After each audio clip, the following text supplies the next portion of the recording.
Hello and welcome to the dungeon. I'm your host Rob. In this video we're going to be looking at the Storm Soul Sorcerer, which is a bit of a tongue twister, so bear with me if I get it wrong a few times. But first I should apologize. I did not make a video last week because I was sick and lost my voice for like 4 or 5 days. I even had to cancel my game, so that always sucks when you're a dungeon master. I like to pride myself on my consistency, so no video last week and no game last week. It was a rough week.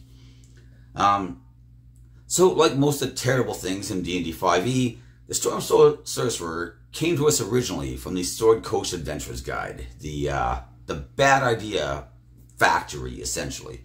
It was reprinted in Xanathar's, and they did not choose to tweak it or improve it in any way, unfortunately.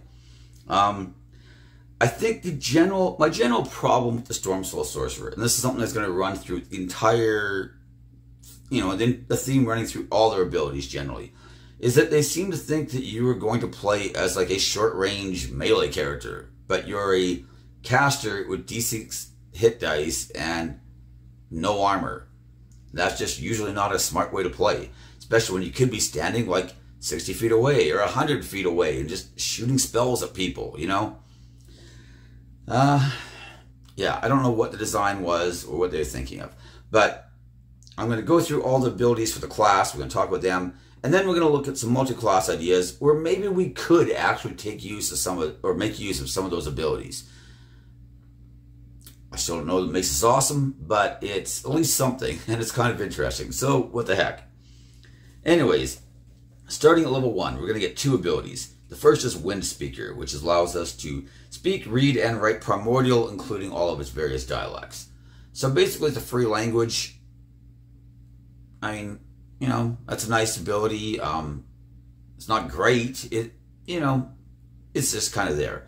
Now, obviously that's our only level 1 ability, or this subclass would be even worse than it actually is. But, it's a language. It's okay. We also get Pestious Magic. Starting at first level, we can use a bonus action on our turn to cause whirling gusts of elemental air to briefly surround us, and then immediately before or after we cast a spell of first level or higher, doing so allows us to fly up to 10 feet without provoking opportunity attacks. So there's a few things here. Number 1, I don't need to worry about opportunity attacks if I'm not close enough to get hit by somebody. So a 10-foot disengage without opportunity attacks, it's not a bad ability, it's not nothing, but like I said, why am I that close? And it is using my reaction. Unfortunately, it doesn't use sorcery points or anything like that. If we were a monk, it would probably cost key points, of course, but we're not, so there's that. But just in general, I don't think it's a great ability. I'm not saying that it will never be useful. Obviously, there are going to be times where something like teleports on top of us or whatever, right? But again, we have to cast a leveled spell. It's not, if we could combine this with, say, Booming Blade or something, and we could hit somebody with a cantrip and then also disengage immediately after using it, that would actually be pretty nice. The problem is that it has to be a leveled spell, so that kind of goes out the window. But, it's kind of on the weak side, but I wouldn't say it's terrible. The problem is, though, those are both our first level abilities. We get a Ribbon ability of an extra language, and we get a disengage if we're in melee range, which we shouldn't be anyways. Now, if you compare that to the Divine Soul Sorcerer that we looked at in the last video, they got access to the entire Cleric spell list at level 1, and they got a free spell, essentially, added to their spells known list, and they also got Favorite of the Gods, which gave them a 2d4 to an attack roll or to a saving throw. I would say that both those abilities are considerably better than either of these. So, already we're kind of off to a rocky start. Anyways, going on to level 6, Heart of the Storm. We gain resistance to lightning and thunder damage. In addition, whenever we start casting a spell of first level or higher that deals lightning or thunder damage, stormy magic erupts from us. This eruption causes creatures of our choice that we can see within 10 feet of us to take lightning or thunder damage. Choose each time this ability activates, equal to half our sorcerer level. So when we first get this, that's going to be 3 damage. If we hit level 20, that's going to be 10 damage. So it's not a lot of damage, but at least there's no friendly fire. The problem is, though, that it's only a 10-foot range. So, to really get any effect out of this, we're once again going to have a bunch of things kind of close to us and maybe even be surrounded. And then we're going to have to cast a lightning or thunder damage spell of first level or higher. So again, we couldn't even use like a booming blade or something with this in order to get some effect out of it. I just find it to be like really kind of weak overall. Now, granted, the other half of the ability, getting resistance to lightning and thunder damage, isn't actually bad. Lightning and thunder damage aren't the most common damage types we're going to face as a player. So, you know, getting resistance to them isn't necessarily huge. But when we get hit by, like, you know, some lightning breath weapon or something, they tend to hit hard, and getting resistance to that is actually pretty nice. Now, granted, we could have just cast Absorb Elements probably, but that would have used a spell slot and our reactions, so just having resistance innately is not the worst thing ever. We also gain another ability at level 6. This one is called Storm Guide. It allows us to subtly control the weather around us. If it's raining, we can use an action to cause the rain to stop falling in a 20-foot radius sphere centered on us. We can end this effect with a bonus action. That's kind of a cool, like, flavor RP type ability, you know? Use it to, like, impress people or whatever when you stop it raining around you. Not a lot of huge potential from it, but it's kind of cool, sort of flavorful. Also, if it's windy, we can use a bonus action each round to choose the direction the wind blows in for a 100-foot radius sphere centered on us. The wind blows in that direction until the end of our next turn. The feature does not alter the speed of the wind. Now, this is one that I could see some use in if we were in like a nautical campaign, or we're like sailing boats and stuff like that on a regular basis. Being able to control the direction of the wind would be really, really handy actually in a campaign like that. But in most circumstances, this ability is probably not going to be very useful. I'm not saying you couldn't maybe use it to break up like a fog cloud or a, you know, cloud kill spell or something like that potentially. But in general, it's just another example of a kind of like ribbon flavor type ability that doesn't really add a lot to the class. And the problem is we already got that with our Wind Speaker ability, allowing us to get the primordial language. Like, how many ribbon abilities do I really need? I need something with some meat to it, you know? And, you know, again, this just isn't really it. So, moving on to 14th level, Storm's Fury. Starting at 14th level, when you are hit by a melee attack, you can use your reaction to deal lightning damage to the attacker. The damage equals your sorcerer level. The attacker must also make a strength saving throw against your sorcerer spell save DC. On a failed save, the attacker is pushed in a straight line up to 20 feet away from you. Now, the push ability is actually pretty nice, especially if you can compare it with some sort, or pair it, not compare it, pair it with some sort of like movement type of abilities, like say a wall of fire and you're able to push them back through, or spike growth or something, and you can do damage in that way. That can actually be really nice. But again, it's using our reaction, and it's requiring us to be hit by a melee attack. I mean, I'm a sorcerer. I've got D6 hit points. I've got no armor. Why am I hanging out in melee range all the time? Is it just so that I can, like, do tiny amounts of AoE damage when I cast a spell, or push somebody when they smack me in the face with a club? Like, it's just, to me, all these things kind of like try to force you into a certain playstyle that frankly the sorcerer is just not good at. Sorcerers are good at a lot of other things, but, you know, getting hit in melee combat is not what they're designed to do. Anyways, moving on, 18th level, Wind Soul. You gain immunity to lightning and thunder damage. Yeah, nice. I'm not going to complain about immunities. We already had resistance, but, you know, immunity is obviously better. We also gain a magical flying speed of 60 feet, which is pretty decent. That's really quick. As an action, you can reduce your flying speed to 30 feet for 1 hour and choose a number of creatures within 30 feet of you equal to 3 plus your charisma modifier, which is hopefully a +5 by now, or if not better, since we're, you know, level 18. The chosen creatures gain a magical flying speed of 30 feet for 1 hour. Once you reduce your flying speed in this way, you can't do so again until you finish a short or long rest. That's not bad, you know. I mean, granted, fly's a 3rd level spell and could have done basically the same thing, but this is concentration free, And we're also getting immunity to thunder and lightning damage. I don't think it's like huge, you know. I mean, to be honest, we're already 18th level. Like, we've got wish spells and things like that at this point in the game.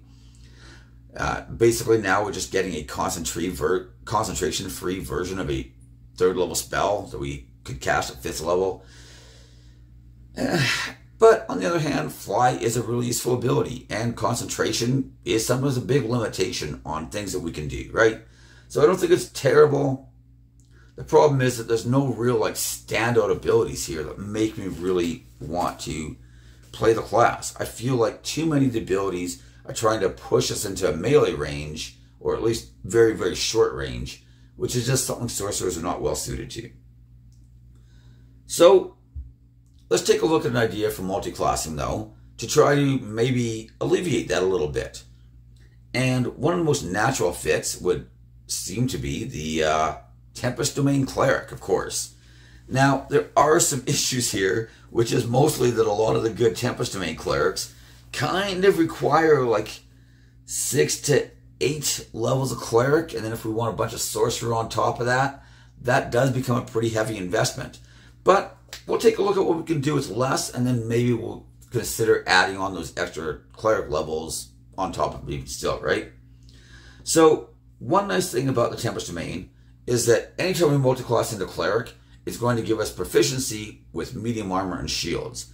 Tempest Domain is also going to give us heavy armor, though, which is a nice option to have either one, because we may not have the strength for heavy armor, right? We may want to go medium armor and use that instead, especially if we have some decks. That's at least pretty comparable.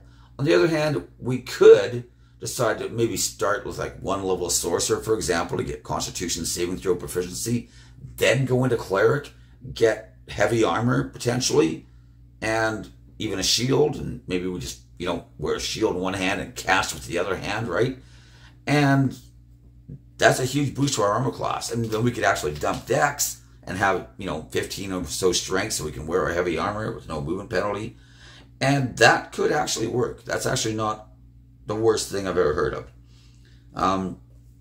We also, at 1st level of Tempest Cleric, are going to get some other things. We're going to get Wrath of the Storm, so we can thunderously rebuke attackers when a creature we can see within 5 feet of us hits us with an attack. We can use a reaction to cause the creature to make a dexterity saving throw. The creature takes 2d8 lightning or thunder damage, our choice, on a failed saving throw, and half as much damage on a successful one. Now, this ability actually is a lot like some of the things we get from the Sorcerer, except that it's on a class that could be wearing heavier armor, and suddenly that seems a little bit better. We can use the feature a number of times equal to our Wisdom modifier, minimum of once, and we gain all expended uses when we finish a long rest. Now, this does lead to a problem, though.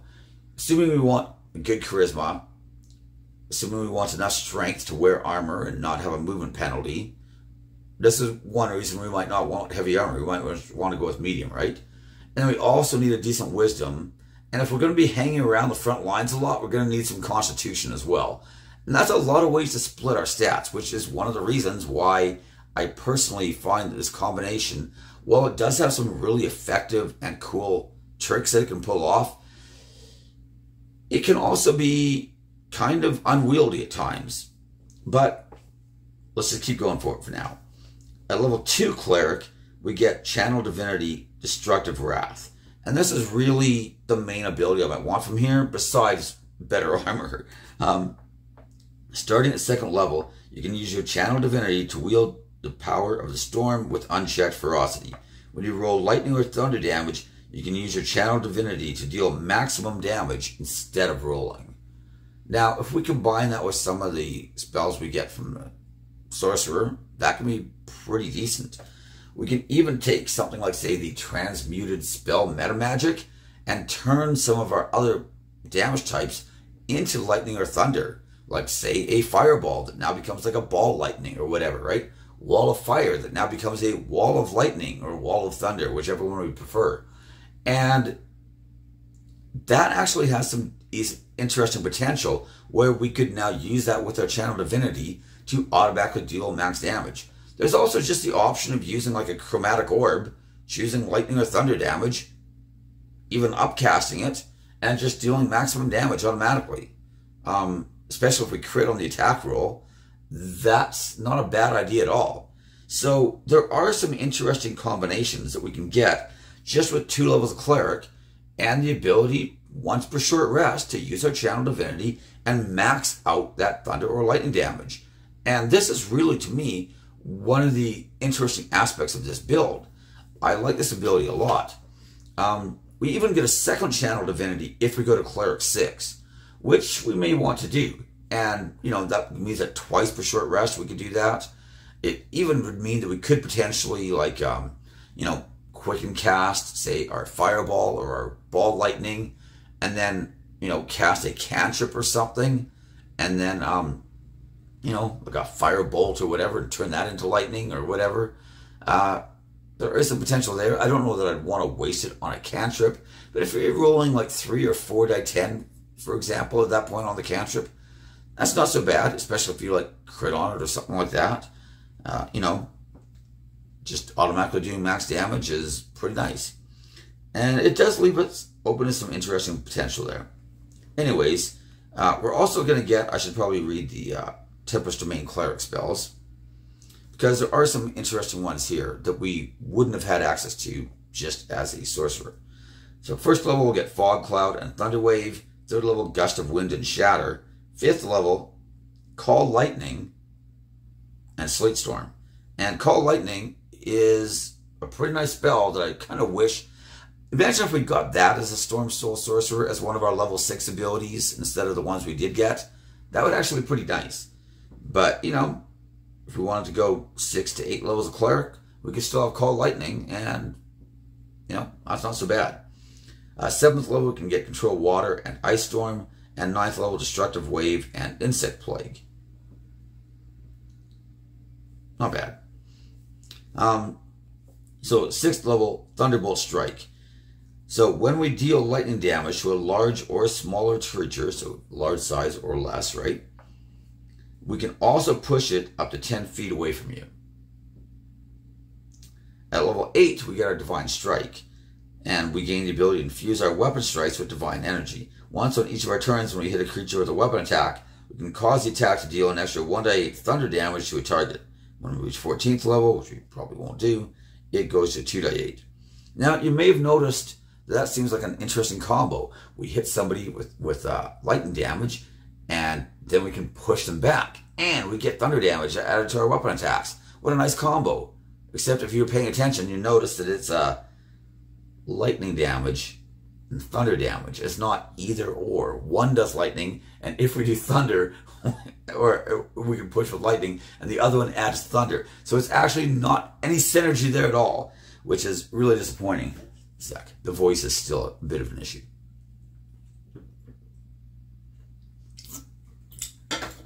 I don't know why they didn't make the Divine Strike lightning damage, or let the Thunderbolt Strike work on lightning or thunder damage. I mean, that would have been such an easy solution. It would have given you a push attack. I don't think it would have been super overpowered, even back in the Player's Handbook days. I mean, Warlocks had you know, Repelling Blast. There we go. I was thinking Grasp of Dar, but that's the exact opposite, and they didn't have that in the Player's Handbook. But anyways, Warlocks had pretty much an at-will push ability, is what I'm trying to say. So giving the Tempest Domain Clerics one that requires them to land a hit roll on a class that has one attack a round, I don't think it would have been that ridiculously broken to just let them push you with your own divine energy that you're generating through your weapon. But no. One had to use lightning damage and the other had to use thunder damage. So disappointing. Anyways, at level 17, you also get Stormborn, which gives you a flying speed equal to current walking speed whenever you're not underground or indoors. But again, if we're multi-classing, we're probably never going to get that high to get it. In fact, I would hope we don't, because, you know, it's supposed to be more of a sorcerer build. I don't necessarily think that Thunderbolt Strike is a bad investment if we wanted to go to 6 levels of Cleric. You know, being able to push something whenever we deal lightning damage, to, well, assuming they're large size or smaller, is actually pretty good. It works with our spells, right? We could once again Chromatic Orb somebody and push them back. And, you we're also getting a second use of our channel Divinity. So, not the worst thing ever. If, let's say, just as an example, we went to like, 5 or 6 Sorcerer and had our 6 levels of Cleric, that would only take us to like level 11 or 12. We can go to like a melee style build and start trying to use things like Booming Blade to push things. You could even take like a level of Hexblade if you really wanted. So now you could attack with your Charisma. Oh, I mean, why not? I don't know if we can really afford Strength or Dex anymore at this point if we have everything else going on. Not the worst thing ever. We could do something like take 2 levels of Fighter just for Action Surge. I'm not really going to talk about that a lot in this video because the next video is going to be a Fighter Sorcerer combination kind of built around Action Surge, so let's not get too heavy into it. But just throwing out some other possibilities. Or we just continue leveling the Sorcerer. Honestly, I don't mind the idea of just starting Sorcerer, grab a couple levels of Cleric, just so we can get our armor and our channel Divinity, and then just going all the rest of the way Sorcerer again. That's not bad. If I really want Call Lightning, though, at level 5, and a second channel Divinity at level 6, and a push at level 6, I don't think that's a terrible investment either. The problem is that the more Cleric we add, the more it's delaying those like really good Sorcerer spells we could be getting, and potentially costing us those like 8th and 9th level spells that are so powerful that, on a class with only 1 attack per round, do I really want to be able to, add an extra D8 damage to my melee attacks? Again, if I had multiple attacks around, that's not a bad ability. But if I have 1 attack, it's pretty circumstantial in my opinion. The push, though, that I could add to a spell, not horrible. But I do like the ability to like just use my channel Divinity to deal max damage on a Thunder or Lightning spell, and combine that with potentially like upcasting something to a high level, like even like a Fireball or something, and just dealing maximum damage to everything that I hit with my Ball Lightning. It's not a Fireball anymore. And that can be pretty nice. So as far as Metamagics, what am I going to take on here? I'm kind of leaning, of course, towards Transmute Dispel. I've already mentioned that a few times. Mostly because, well, it's not that the Thunder and Lightning damage spells are like non-existent. There are some pretty good ones. But being able to change the damage type just opens up so many more possibilities, right? Obviously, I'm probably going to be looking at Quicken as well, because overall, I just feel like Quicken is probably the most powerful Metamagic sorcerers have. It allows you to really change the action economy. And yes, I've said in the past before that I think it's even better on like Sorcerer Melee hybrids, where now I can cast a leveled spell as a bonus action and still attack. And that's true. I think it is even better on those guys. But that doesn't mean it's bad on Sorcerer. It's still one of the best Metamagics you have available. And, what can I say? I pretty much always take Quicken if it's available. I think that Seeking has potential if I'm going to be making a lot of attack rolls. Maybe I'm turning Scorching Rays into like Lightning Rays or Thunder Rays or something like that, Or I'm using Chromatic Orb a lot, like I said, And being able to combine that with my channel Divinity to just deal maximum damage. Like, it starts at 3/8 and scales up at 1/8 per level. It's not a bad single target damage spell, especially if I'm guaranteed to do maximum damage, That can be pretty nice, especially if I crit. And then I'm like, hey, I'm going to use my channel Divinity on that, Excellent in that case. Obviously, the standard things of like Hide Spell, Twin Spell, those can all be pretty handy as well. The only thing to be aware of, though, is that if I'm transmuting my spell, I couldn't say Quicken it at the same time. So there will be some limitations there. I couldn't twin it at the same time, etc., etc., etc.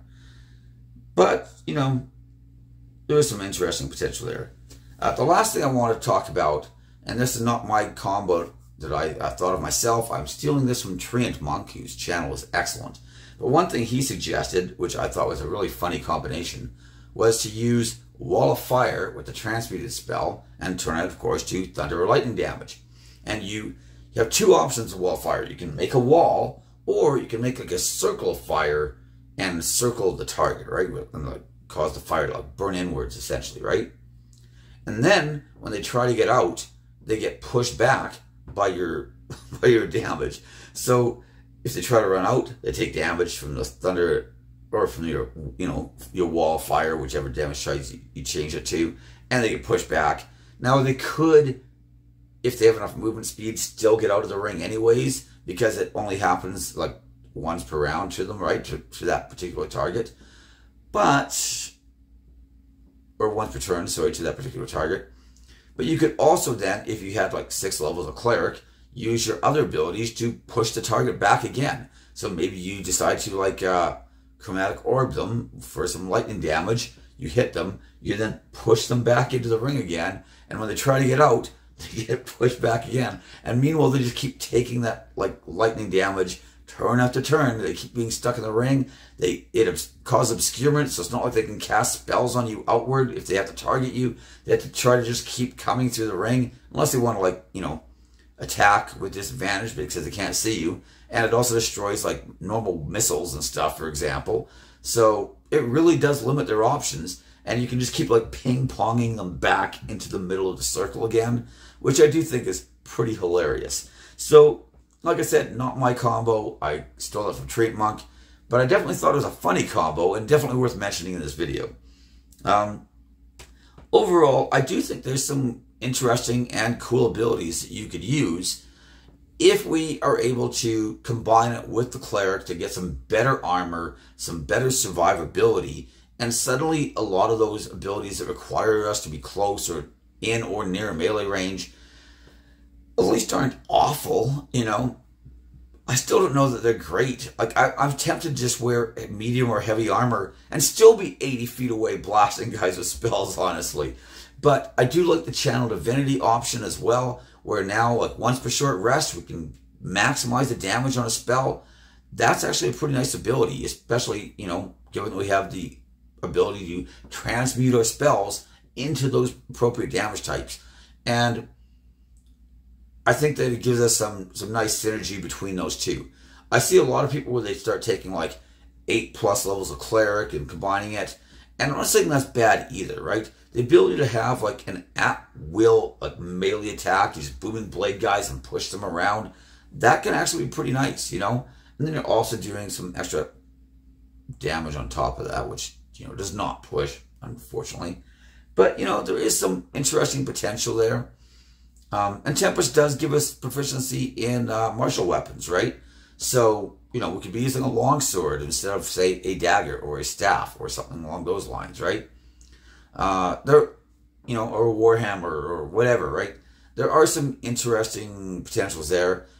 If we're going to be using longsword and a shield, we might want Warcaster, though. But you could just versatile attack guys with your longsword for D10 damages. That's not the worst thing ever. But I do find that starts to really eat into our sorcerer levels. It starts costing our higher level spells. It doesn't really cost us our spell slot progression because Cleric, of course, is a full caster, right? But it is eating into those higher level spells that we could potentially gaining. And it's also eating away at the number of sorcery points we're going to have because those are reliant on our sorcerer level, right? But overall, I don't mind the idea of just 2 levels of Tempest Cleric added to my Sorcerer so I can channel Divinity. So anyways, those are my thoughts on this particular subclass and an interesting multi-class combination and some variations on how to play it out.